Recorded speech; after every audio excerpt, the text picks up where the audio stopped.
Hello chess friends and welcome to the channel. Today I would like to show you another Garry Kasparov match. This is episode 10 of the Kasparov series. We are in 1980. Garry Kasparov is 17 years old and at the end of January is playing the first important tournament of the year, the European Team Championship held in Skara, Sweden. In round 7, with the white pieces, Kasparov plays against a strong grandmaster from Bosnia, Milan Vukic. Vukic is an expert of the Caro-Kann. Among many others, in 1974 he won a brilliant game against Jan Timman in 34 moves. He will use the Caro-Kann also against Kasparov. Let's watch the game together. Kasparov with the white pieces opens with e4 and Milan Vukic answers with his pet defense, the Caro-Kann, c6. d4, d5, knight to d2, this is quite similar to knight to c3, the classical variation. D captures on e4 and after knight recaptures on e4, the game transposes exactly to the main line of the classical. Bishop to f5 attacking the knight moves back to g3 threatening the bishop that moves to g6. Here comes h4, the most popular move, with the idea of course of trapping the bishop, and h6 to save the bishop.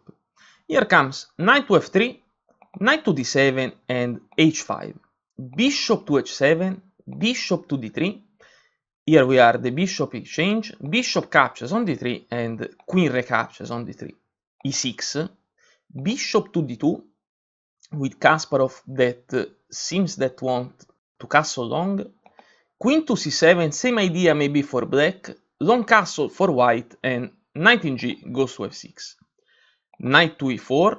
This is a good move because also protects f2 in case of knight to g4, long castle also for black and g3. Knight captures on e4, queen recaptures on e4 and bishop to e7, also black, completes his development. King to b1, this is always a useful move.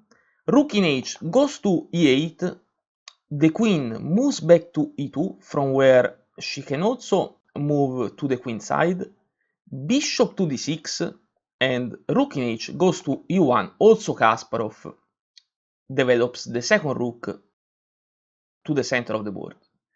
Rook to e7 and here comes a nice move, c4. Of course the idea is to play c5 and to win the bishop.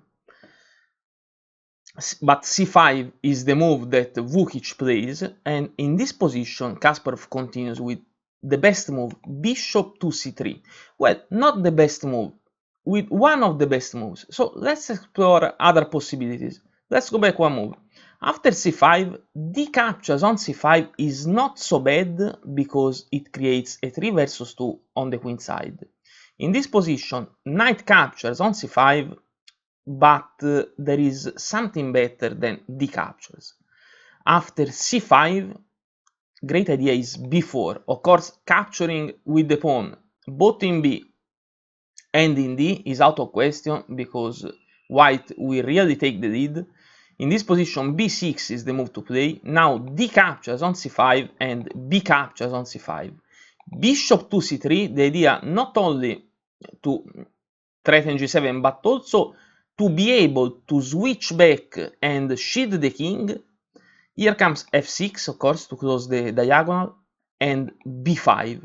And in this position it's difficult to find a good move for black. In case of knight to b6, here comes bishop to a5, then white will double the rooks on the d file, and after b5, in case of another good move, king to b8, here comes a4, and the king will move to c2.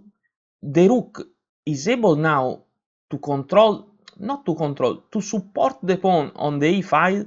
The queen will move to e4 and there is some attack.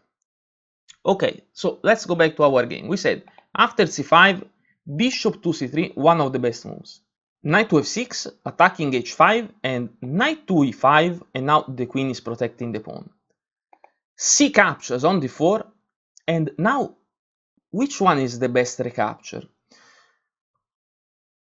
Kasparov recaptures with the rook, so let's say more or less are the same, even if you watch the computer evaluation, but Kasparov recaptures with the rook, and in my opinion, capturing with the rook on an open file, it seems the most logical idea.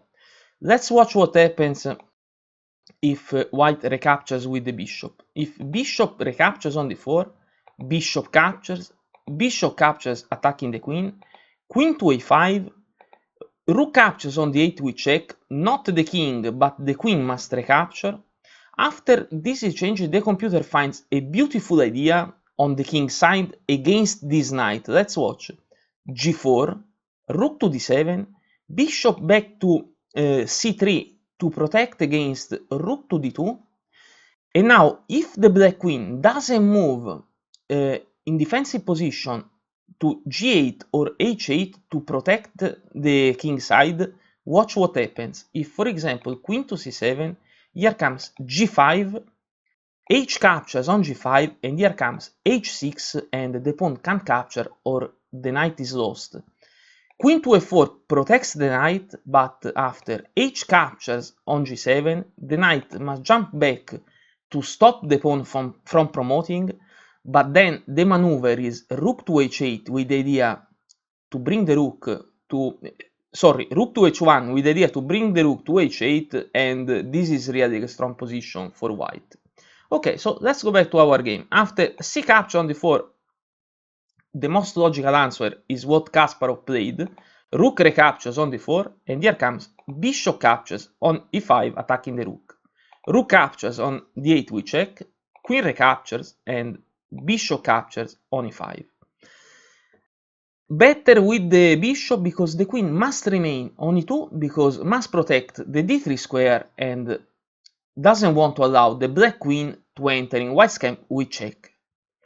Rook to d7, again the bishop back to c3 like the variation that we just watched to protect from rook to d2 with tempo against the queen. Queen to b6 and g4.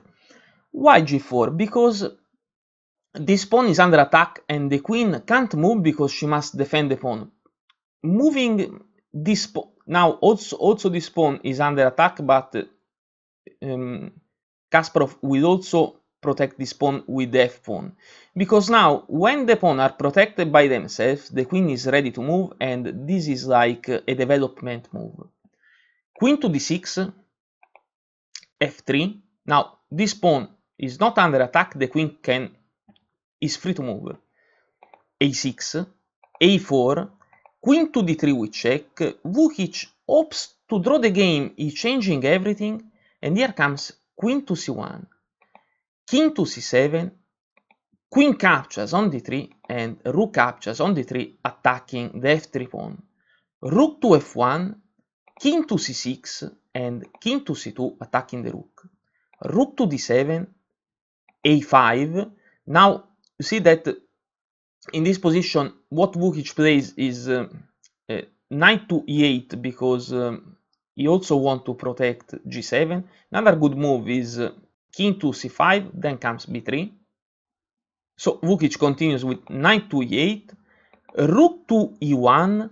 This is a good move because then Vukic can't start to move his pawns because this pawn is protecting e6.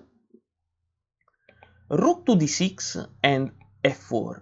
This is a provoking move and Vukic falls into the trap. Knight to f6, attacking g4.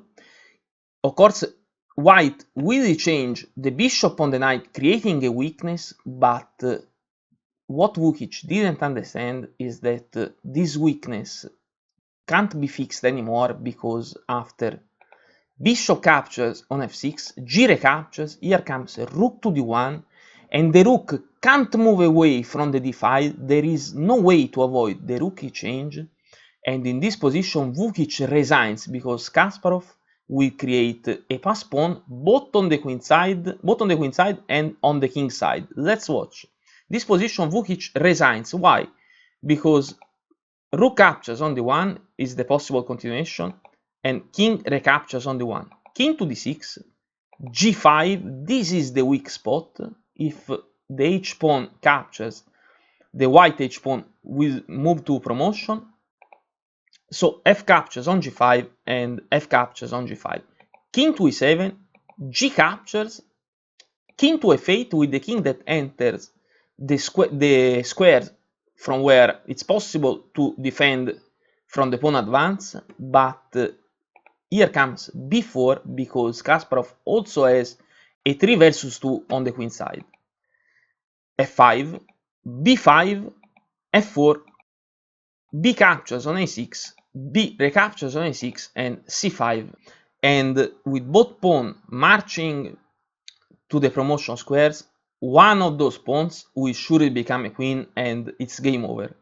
So it was another great game by Garry Kasparov that I hope you enjoyed. If you did, please don't forget to like the video and maybe share this video with your friends. Today's game is over. Thanks for watching and see you soon.